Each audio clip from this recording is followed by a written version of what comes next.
कराया? क्यों नहीं?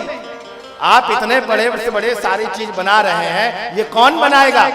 कहां से हिंदू शिक्षित होगा? ज्ञाने नहीं ना पशु भी समाना। ज्ञान बहुत जरूरी है और ये ज्ञान केंद्र खोलना पड़ेगा तभी। तो जब ये काशी हिंदू विश्वविद्यालय मदन मोहन मालवीय जी बना रहे थे, संकल्प लिया कि मुझे हिंदू विश्वविद्यालय बनाना है। अब 5 लोगों की कमेटी बनाई कि आप भी हैं, आप अध्यक्ष हैं, कोई उपाध्यक्ष है, कोई सचिव है, कोई कोषाध्यक्ष है। जैसे लक्ष्मी नारायण यज्ञ का यहाँ शुभारंभ करने के लिए मन में संकल्प लिया यहाँ के कार्यकर्ता, तो 2, 4, 5 लोग ही जो है पहले आगे आए और वही लोग आगे आकर के बोले कितना खर्चा होगा। एक एस्टिमेट बनाया, एस्टिमेट बना करके उसके लिए सोचा चलो कहाँ कौन कौन से धनाढ्य लोग हैं उनके पास चले तो कुछ धन मिल जाए जिससे इतना बड़ा यज्ञ हो जाए। अब मालवीय जी ने सोचा कि इतना बड़ा विश्वविद्यालय बनाना है तो धन की आवश्यकता है। लोगों ने कहा कि ठीक है, एक लखनऊ में नवाब रहते हैं, उसके पास बहुत सारा धन है, अगर वो चाहे तो बहुत सारा धन दे सकता, हमें बहुत बड़ा सपोर्ट मिलेगा। तो सब लोग एक से एक धनाढ्य लोग थे, लोगों के पास कहीं अध्यक्ष गया, कहीं उपाध्यक्ष गया, कहीं सचिव गया, लेकिन जहां बताया गया कि ये मोटा पार्टी है वहां पे मेन आदमी पंडित मदन मोहन मालवीय जी को भेजा गया। जैसे आप लोग में भी कोई बुद्धिजीवी हो, बोलने में अच्छा हो तो उनको आगे भेजा कि आप जाइए उनके पास। मालवीय जी जैसे गए नवाब के यहाँ, नवाब का दरबार में बैठा था, सबका हाजिरी लग रहा था। शिक्षा का केंद्र बनाने जा रहे हैं, आप इसमें कुछ योगदान दे दें। नवाब ने कहा कि नाम क्या रखे हो? तो बोले इसका नाम रखे काशी हिंदू विश्वविद्यालय। तो नवाब ने कहा कि इससे हिंदू शब्द हटा दो, जितना पैसा लगेगा हम सब दे देंगे। मालवीय जी ने कहा कि देखिए मेरी बस की बात नहीं, हम 5 आदमी इसको डिसाइड किए हैं कि नाम तो इसमें हिंदू विश्वविद्यालय ही रहेगा, क्योंकि अभी तक कोई हिंदू विश्वविद्यालय नहीं है। तब नवाब ने कहा कि फूटी कौड़ी नहीं मिलेगी, चलने वाला है। आजकल लोग ऐसा हमारा नाम नहीं लिखा तो हम कैसे दें, हमें जो है अनाउंसमेंट मेरा नाम नहीं किया तो हम क्यों चंदा दे। आज ऐसे ऐसे लोग दानी लोग हैं, जब तक 20 बार माइक में नाम नहीं सुनेंगे तब तक उनसे जेब से रुपया नहीं निकलेगा। ऐसा दान बेकार है महाराज। इस हाथ से दान करो तो इस हाथ से भी दान को पता ना चले। इस हाथ को तुलसी पंछी के पिए घटे न सरिता नीर। आज आपका मैं सुन रहा था, दान दिए धन न घटे, जो सहाय रघुवीर। दान देने से कभी घटता नहीं है महाराज, वो हमेशा बढ़ता रहता है। धन की 3 गति है, पहला दान, दूसरा भोग, नहीं तो तीसरा नाश। अगर धन दिया भगवान तो दान करना सीखो, अगर दान नहीं कर सकते तो भोग करना सीखो। अगर दान और भोग नहीं किया तो तुम्हारा धन नाश हो जाएगा। ऐसा कोई नालायक पैदा लेगा तो पूरा धन को नाश कर देगा। अब मालवीय जी लौट करके आ गए, लेकिन मन में संकल्प था कि इतने करेगा, इतना बड़ा यज्ञ कैसे इतने बड़े बड़े लोगों को बुलाएगा, ये तो हो ही नहीं सकता, ये साधारण सा व्यक्ति कौन जानता है इसको। लेकिन जब मन में जिज्ञासा हो महाराज, मन में जब दृढ़ संकल्प हो तो दुनिया की कोई ताकत नहीं रोक सकती। और जब मन में संकल्प सर्वे भवन्तु सुखिना का हो, सबका कल्याण का हो, तो उसको कैसे रोक सकता है।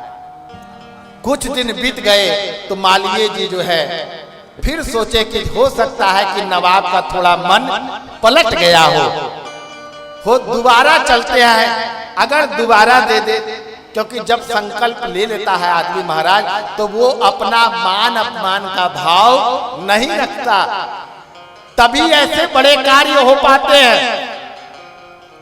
फिर गए, जैसे गए उनका बारी आया, फिर उन्होंने कहा कि महाराज हम शिक्षा का केंद्र खोल रहे हैं, कुछ आप इसमें योगदान दें।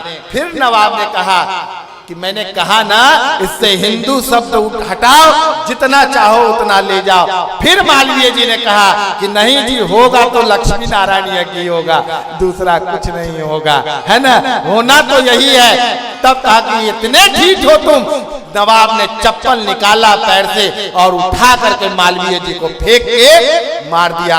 मालवीय जी ने वो चप्पल को लिया और पीला गमछी जैसे हमारे यजमान लोग रखे हुए हैं, वह पीला गमछी में जो है वो चप्पल लेकर के और बांधा और अपने काख में दबा लिया और बोला मिल गया, मिल गया, खजाना मिल गया।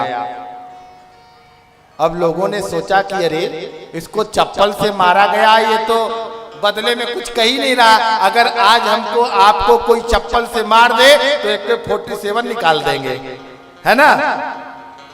लेकिन अगर निकाल देंगे तो क्या इतना बड़ा कार्य होता, इतना बड़ा यज्ञ होता? आज जितने भी हो इतने लोगों को सौभाग्य मिलता कथा सुनने का? कदापि नहीं। इतना बड़ा यज्ञ हो रहा है, इससे पूरे वातावरण की शुद्धि होगी, क्योंकि कहा गया है यज्ञो वै श्रेष्ठतम कर्म। इस संसार में अगर सबसे अच्छे कर्म कोई है, श्रेष्ठ कर्म है, तो वह यज्ञ है। और वह यज्ञ करता जो होता है, उससे बड़ा कोई भी सौभाग्यशाली संसार में नहीं है। बोलिए यज्ञ नारायण भगवान की। बांधू में पहुंचे तो वहां सब लोगों ने कहा कि अच्छा तुम तो उनके यहाँ गए थे, तुम तो उनके यहाँ गए थे, कितना माल लेके आए हो, निकालो।